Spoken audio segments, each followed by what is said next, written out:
Season 2 of Hazbin Hotel is finally wrapped up, and I'm going to make a review on it because I did so for the first one. It's going to be very different because I honestly think that this isn't a bad show anymore. You're going to have to hear me out on this one because this one's a very polar opposite to what I thought of the first season. I thought Hazbin Hotel was garbage. I didn't like it at all.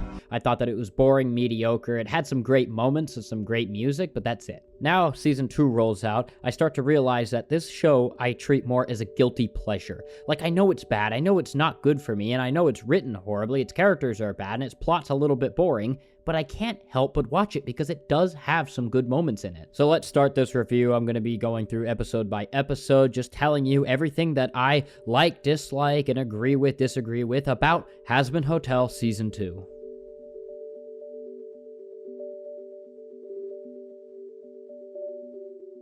Now, we pick up where the last season ended, where they figured out how to kill angels, and now everyone at the hotel is there, not necessarily to be redeemed or anything, but they want to kill angels. And we get a scene which perfectly depicts my hatred for this one character, Charlie. You know her, the main character. In this scene, she's crying over the fact that Sir Pentious is dead and they have no idea where he went. And you can see Charlie being overwhelmed and not exactly knowing what to do with all the reporters, the new people, everyone who's finally at the hotel. Now, this scene is a little bit fine. Of course, the hotel is now full of guests and she's really struggling what to do and she doesn't understand how to handle everything. Fair enough. She is going out of control. And this is my main issue. She does this constantly throughout the season. This isn't going to be the first time I gripe about Charlie. If it just happened this one time or even a couple times down the road, I'd be fine with it. It would be whatever. Because hopefully the idea is that Charlie will be able to overcome all this anxiety and start to act more mature and level-headed. But this season, she doesn't do that. And I'm going to be complaining about it constantly throughout this review because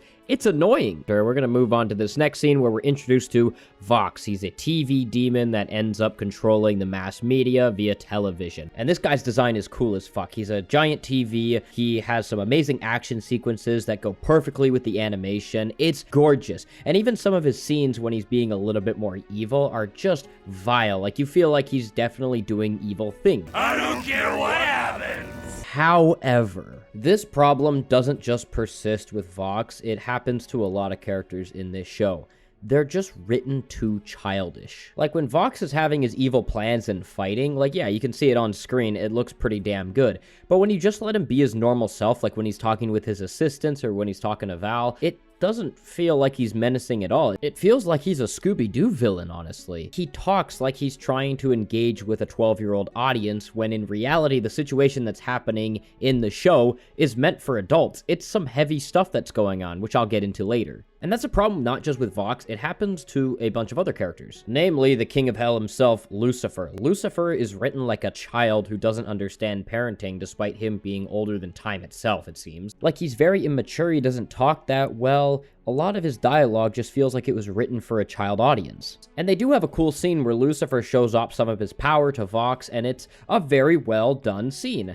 But then it just goes back to the immature writing. This entire show has adult themes, but it's just written for a younger audience. And that's the problem, they don't really mesh well. It would be like in Avatar: The Last Airbender when Aang is about to take Ozai's power away, and he just hits a default emote from Season 1. It feels out of place, it feels immature, and it doesn't feel right. That's the same feeling I get with Hazbin Hotel. So there's going to be a main rivalry throughout this season, and that's going to be the rivalry between the TV demon and the radio demon. We've already been introduced to Alistair in the last season, and now we get to see his rival. And this pairing is amazing. You have two of the biggest pushers of propaganda in the modern age, TV and radio, that have indirectly caused millions of death in the real world. Propaganda is a big evil, and it's nice for them to display this as two rival gangs just fighting after each other while everyone else is getting hurt alongside it. Just like propaganda in the real world. Now, I'm giving this show way too much credit. I don't think that they specifically use these character designs to make them the way that I'm thinking about it. I think they just picked from a pool of characters and that's what we ended up with. Other than that, nothing else happens in this episode. It really just goes on about Vox wanting to control everyone in hell and to try to pledge war against the angels. All the while, Charlie is being overwhelmed with all the new guests and TV presence that are at the hotel,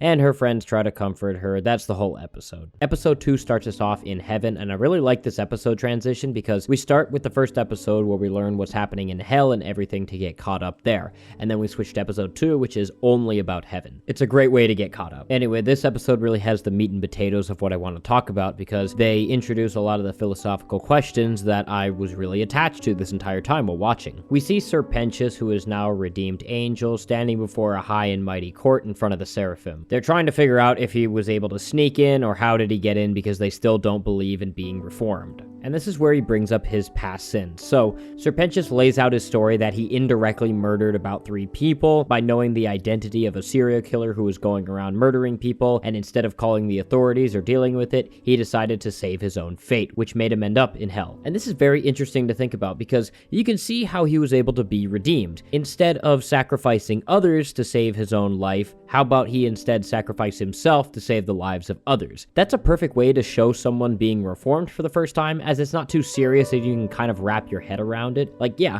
that makes sense why Sir Pentious would be saved by sacrificing himself, because the sin that he committed was sacrificing others. And now you gotta think of the heavier sins that they introduced in this season, like murder, which was one of my biggest questions that I had throughout this entire season.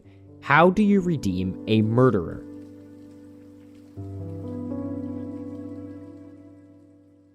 And that kind of got me hooked on this whole Hazbin Hotel thing. Now that you think about it, you're like, huh, a lot of these sins aren't just as straightforward. Like, how do you redeem someone who's done genocide? It all is a very interesting question, because who's to say those people can even be redeemed? Maybe Charlie's wasting her entire time because these people are just too evil to be redeemed. But we've seen that Sir Pentious has been redeemed, so yeah, you're conflicted between whether people can be redeemed and how heavy sins have to be, and even how you go about redeeming those people. All of these things are amazing storytelling because they get the viewer thinking. And that's what makes this entire show so damn conflicting. You have jokes like this. How about you help me serve these drinks instead of letting your pig gobble my nuts?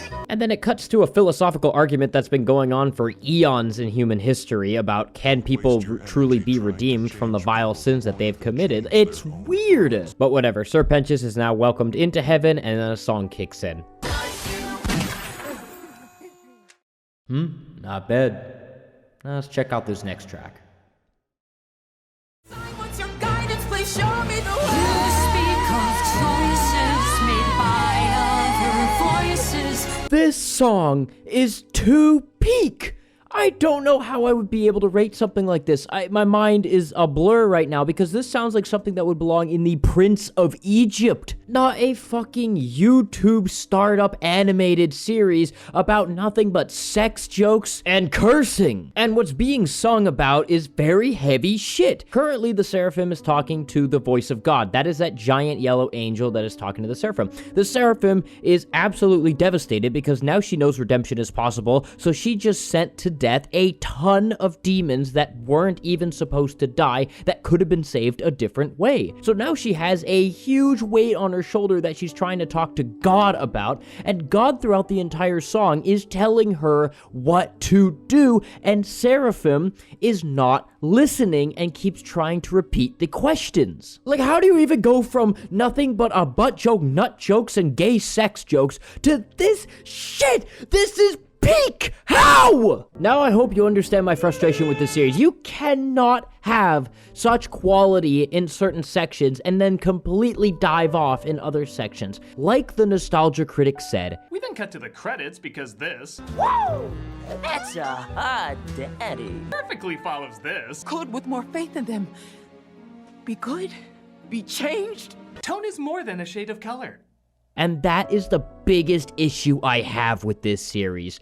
It frustrates me because I can see the passion in it. I can see how good this could be, but it's not, and it will never be because half the story is falling apart. We then get another villain song called Gravity, and I gotta be honest, I didn't really care much for this. The episode ends with heaven shutting off their doors from hell until they can figure out what the hell's going on. Episode 3 starts with Charlie inviting Vox over to go broadcast how they were able to redeem Sir Pentious, because one of the angels ends up telling Charlie that redemption is possible, so Charlie wants it to be broadcasted throughout all of hell. And this episode really got a whole lot of nothing going on. Charlie ends up falling for Vox's trap, and Vox tries to spin the message that Charlie is just a big liar and you shouldn't trust the Princess of Hell. And they do a bunch of shenanigans. There's even a song that plays with fucking Cherry Bomb, I think her name is, talking about Sir Pentious and how she misses him.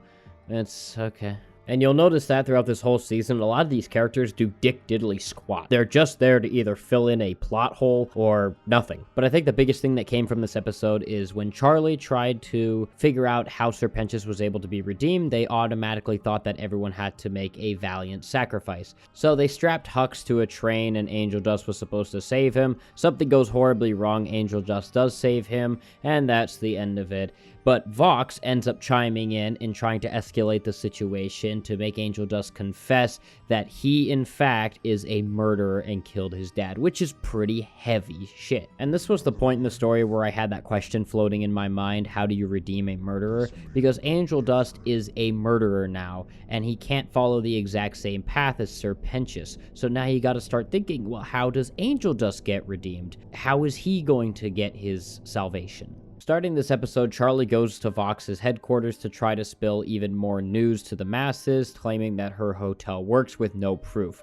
Now, she's already had an interaction with Vox, and it went horribly because Vox is a liar, manipulator, propagandist. So why would you go back to him to try to get things resolved knowing that he's evil? Charlie is stupid. We also get Alistair's backstory, which I think they should have just had it as a mystery, because this kind of ruins it. He's just an evil guy who wants power. Nothing more. Mimsy has a pretty good song. That's it. But what happens afterwards is honestly astonishing. So Alistair and Vox end up fighting over some territory because Alistair wanted to confront him and make a deal to try to entrap Vox. And this is another thing that infuriates me. The battle sequences are very cool. Every time they fight, it's very crisp. It's very creative the way they fight. Even Husk throws out some ultimate abilities that remind me of a Cuphead boss battle. Good day for a swell battle. Now go! It's awesome. Anyway, Alistair gets himself captured to Vox, and Alistair, of course, has a plan up his sleeve, but Vox now thinks that he's the ultimate ruler because he's captured his #1 enemy. And now with episode 5, we go to the exact same bullshit. Charlie is freaking out, not knowing what to do, which is par for the course for her at this point, and she's trying to contact Heaven to try to get a message so that she can prove that her hotel works. Eventually, it does work, and the angels come through, and they try to formulate an idea of how to apologize to the people of Hell for slaughtering them. At the same time, Vox is hosting some kind of conference. I don't know, I think it's a gloating thing for him to show off that he's captured the radio demon, but whatever. This entire sequence makes no sense to me as well, because the angels are also super naive in this section. Like, you could see that they were very smart in handling decisions before, but now, while giving gift baskets to the demons that they literally slaughtered, they expect some sort of forgiveness? And I gotta be real, I'm kind of on Vox's end on this one. They literally killed millions of your own people, and you are just coming up in an apology? That's bullshit. Yeah, I don't blame them for wanting revenge. And some more infuriating stuff. Charlie's girlfriend, the Angel, is a really good character. Frankly, I think she should have been the main character. She's level-headed, she wants to try to help out, she understands the assignment pretty well, and she tries to give advice to Lucifer to try to fix a problem. Honestly, she's trying her best. She's doing more than Charlie ever could. And she's a fallen angel too. She's had her moment and her entire arc going through, and she's even going through another arc as we speak. She's trying to figure out her new identity in Hell, knowing that she was an angel, but now she's a fallen angel. Like, she's just more interesting than the main character we're supposed to be rooting for. And yeah, she's also written in a mature way. She doesn't feel bouncy, over the top, and stupid, frankly. She feels like how every other character should have been written. More mature, more level-headed. And yeah, the episode ends the same way it started. Charlie is overwhelmed and ready to cry. Like, come on, learn something. Episode 6 is low-key kind of peak, though, as we see Vox go up to Carmilla Carbine, who was the woman who gave Charlie and her friends the angel weapons that they used to defeat the angels back in Season 1. And now Vox is approaching her to try to get a deal to make a big super ray to take out all of Hell. And I love this scene here because she's not just a 2D flat villain. We could see her struggling with this deal, talking about different circumstances and trying to keep her family safe. Like, she clearly doesn't want any of this, but she also understands that maybe Vox is tricking her, or maybe he's telling the truth about angels wanting to invade Hell again. And her final decision is to agree to make the weapon for Vox, just to keep her family safe. Now, back at the hotel, Charlie is again crumbling under pressure and freaking out. she's just the worst. But after that scene, we do get a banger with Husk where he sings Love in a Bottle, which is a phenomenal song. It's another hit. It's another classic. I love it so much. And then it follows up with Losing Streak, that's sung by Angel Dust, which is just another banger. How do they keep making this music so damn good and the story itself is complete shit? And it's even funnier, the voice actor for Husk sings exactly like he does in Princess and the Frog. He sings the exact same style, era, everything. It fits his character so well. We finally then get a scene with Angel Dust and Husk where they talk with one another. I love these two characters. I love that they bond over their shared suffering, and they honestly are a very good fit for one another. So the more I see them interact one-on-one, the better it is, and this episode definitely has that. But before that, I forgot to mention that Charlie and her angel girlfriend end up having a song together that's unfortunately an absolute banger. It comes out of nowhere, and honestly it's kind of useless because we already know these two love each other, so why have another song about them loving one another? I think it was only because they wanted to add a lesbian semi-sex scene in it, so they had to add it for fan service purposes. It's a really good song nonetheless, but it just feels out of place and weird. We end up starting the episode with Lucifer being captured by Vox because he's the main power source of the Angel Cannon for some reason. The Angel Cannon is proven very effective by blowing the gates off of heaven, and the angels start to scramble and try to get their armies prepped. We also see that Angel Dust is being mind controlled by Vox to be able to do his bidding, as well as some backstory for Vox and how he came to be. Pretty much the guy was just an egotist and killed a bunch of news anchors to levy himself above all the rest. Now with everything in motion, Vox is ready to invade heaven, while heaven is getting ready to invade hell, and in the middle, Charlie and her friends are freaking out wondering what the hell to do. Now, Charlie doesn't do shit, her friends do shit, and that's pretty much the whole episode. It's just them singing songs, freaking out, wondering what the hell to do, until episode 8. This episode, Charlie's friends put together a plot, and Charlie just goes along with it. Again, it makes so much more sense to have her angel girlfriend be the main character at this point, if she's not going to do anything. Now, there's a character I didn't mention that helps them hack into the Vox database because he's the one who wrote all the code for it. I didn't mention it because he's literally there just for this one plot. He doesn't do anything else, and he's pretty much useless outside of this plan that they've hatched. It's so stupid. I don't even know his name. But yeah, the whole plan revolves around them splitting up into groups to try to get a signal that would reach both hell and heaven, claiming that Serpentius can be redeemed, which would change sides for everyone, and instead of following Vox, they would follow Charlie because now they have physical proof. And through all this bullshit, Alistair gets his powers back. There's some insane fight scenes. Again, I cannot glaze the fight scenes well enough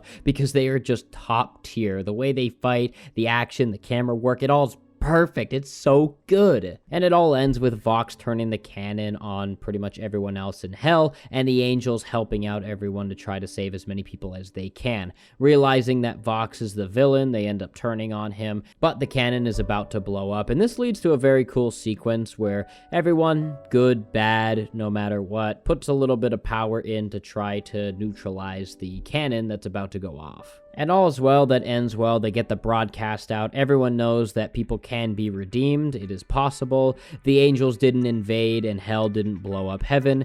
Everyone lives happily ever after. Just kidding. Angel Dust realizes that he's being hypnotized and he wants to stay away from his friends as long as possible. Charlie ends up getting a phone call from her mom, which is huge. I still don't know what that's about. And so far, that is the end of Season 2.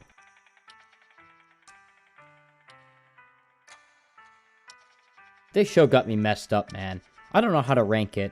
It's so good in some sections, and then it's complete dog shit in others. I absolutely loved the music. I loved the fight scenes. The action was perfect, but I hated the dialogue. I hated that the characters weren't mature enough to understand the situations they were in, and I didn't like how our main character, who we're supposed to be following, is just boring and doesn't learn anything. All in all, this show has some of the best extremes I've ever seen and some of the worst things I've ever seen. It's honestly the definition of mid. For not being in the middle, it's either the highest highs or the lowest lows. If you enjoy it, I could totally see why, and if you hate it, I can also see why. This is the most polarizing show I have ever seen in my entire life. Anyway, that's going to be it for me. Thank you all so much for watching. I hope you guys did enjoy, and I will see you all in another video or live stream. Goodbye.